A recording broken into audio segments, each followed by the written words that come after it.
السلام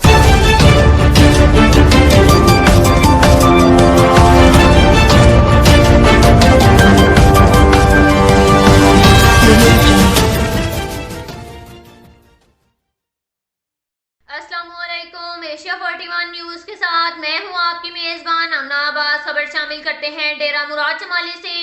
جماعت اسلامی پاکستان کے مرکزی امیر سابق سینیٹر سراج الحق کی کال پر ملک بھر کی طرح ڈیرہ مراد جمالی میں بھی گوادر کو حق دو تحریک سے اظہار یکجہتی کے لیے احتجاجی ریلی نکالی گئی۔ ریلی جماعت اسلامی نصیر آباد کے ضلعی دفتر سے نکالی گئی، جو شہید محترمہ بینظیر بھٹو پریس کلب پہنچ کر احتجاجی مظاہرے کی شکل اختیار کر گئی۔ احتجاجی ریلی میں جماعت اسلامی کے عہدیدارانوں، ممبران سمیت لوگوں نے کثیر تعداد میں شرکت کی۔ ریلی کے شرکاء نے حکومت کے خلاف نعرے بازی کی، بلوچستان کو حق دو کے فلک شگاف نعرے لگائے گئے۔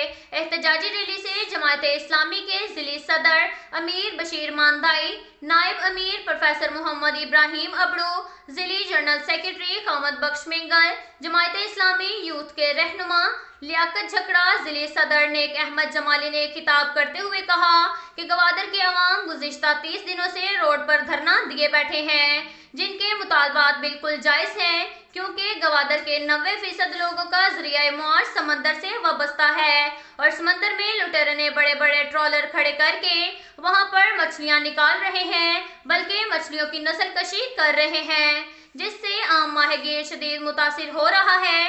آنے والے چند سالوں میں وہاں گوادر کے ساحل پر مچھلی بالکل ناپید ہو جائے گی اور عام ماہی گیر اپنے نان شینا کے لیے محتاج ہوں گے۔